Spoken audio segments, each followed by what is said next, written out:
Hey guys, as always, thanks for tuning in. So I've got a new way to power Pixelcade LED using your existing PC power supply.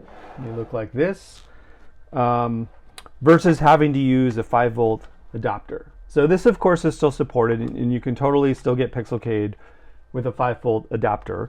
But if you happen to be using a PC with your Pixelcade, then I'd highly recommend go with this option, because then Pixelcade is basically running off your same power supply as your PC. And you don't have to worry about having the separate adapter. And also what's really cool is when you turn on your PC using this method, Pixelcade will turn on automatically, which is nice. Again, if you're using the 5-volt power supply, you can accomplish the same thing. Just hook them up to a common power strip or a smart power strip. That will also work. But again, if you're using a PC, this is kind of a cleaner way to go.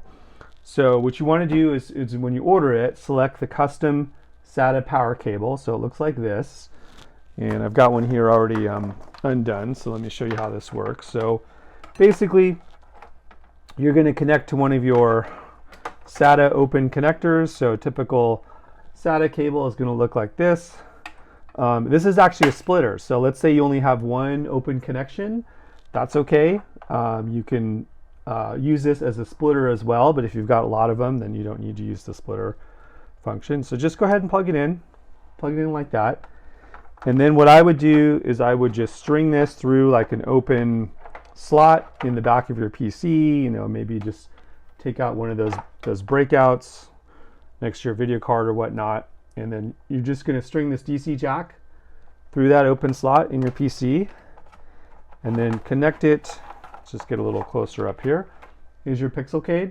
So see where it says 12 volts in?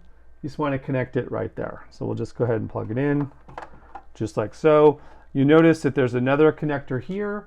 Just ignore this one. This one actually has a little plug on it, so you can't use it. So just that's how you know you don't want to use that one.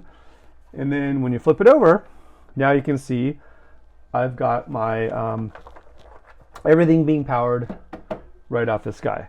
And so if I go ahead and turn off my power supply like that, Pixelcade will turn off, turn on my power, then Pixelcade just turns right on. So just, again, that is definitely the way to go if you're using Pixelcade LED with a PC. Highly recommend that. Hope that helps. As always, thanks so much for tuning in.